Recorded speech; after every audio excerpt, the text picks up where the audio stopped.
kepala daerah, baik itu gubernur, bupati, dan atau wali kota, serta dinas-dinas terkait, menindaklanjuti Permentan 13 tahun 2024 itu sudah diatur semua. Tata kelolanya, khususnya ya adalah dalam penetapan harga TBS untuk mitra plasma dan mitra swadaya.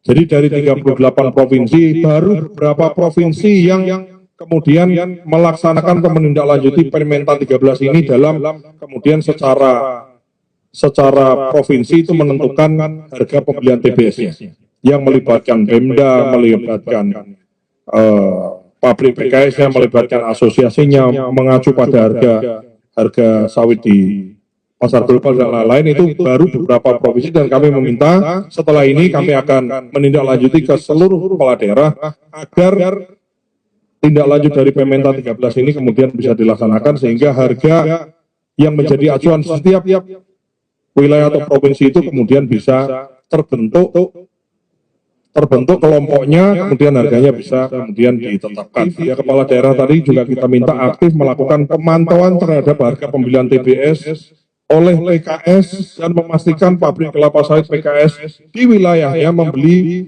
TBS sesuai dengan Permentan 13 nomor 13 tahun 2024, dan selanjutnya bila ditemukan adanya pabrik kelapa sawit yang membeli tandan buah segar yang tidak sesuai dengan ketentuan, agar diidentifikasi PKS-nya itu, PKS-nya siapa, statusnya bagaimana, termasuk afiliasi jaringan PKS itu afiliasi dengan siapa, sehingga dan kemudian afiliasi dan laporannya itu dilaporkan ke Kementan, sehingga kalau terjadi di kemudian hari hal-hal penurunan harga TBS dan lain-lain, selain Pemda yang melakukan teguran atau melakukan pengawasan langsung ke lapangan, tapi Kementan juga bisa kemudian berkomunikasi dengan afiliatornya. Jika ada pelanggaran kegiatan-kegiatan sesuai dengan Permentan, tentu ada sanksi administratif dan juga pencabutan izin barangkali gitu. Dan jika ada pelanggaran hukum, tentunya Kementan menggandeng Satgas Pangan.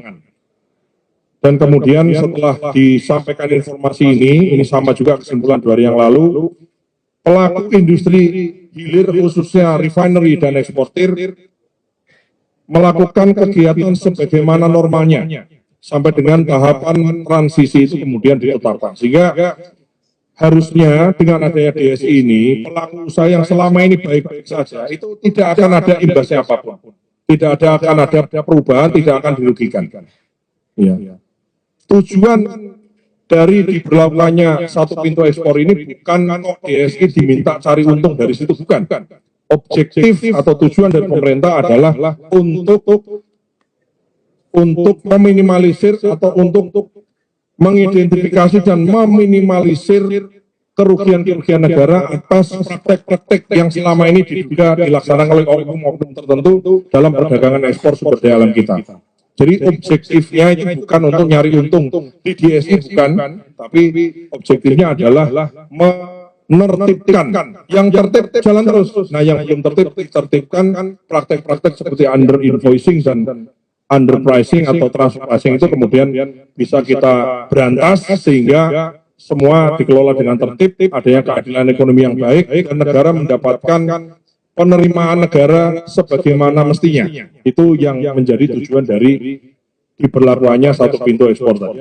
Kami atas nama pemerintah meminta ke semua pelaku usaha industri sawit, setelah diumumkan ini transaksi perdagangan dilakukan secara adil, baik dari hulu sampai dengan hilirnya, dan dengan harga pembelian TBS yang sesuai dengan harga acuan CPO di wilayah masing-masing.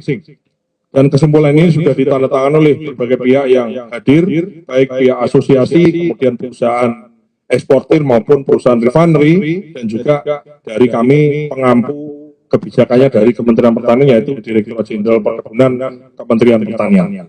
Saya kira itu.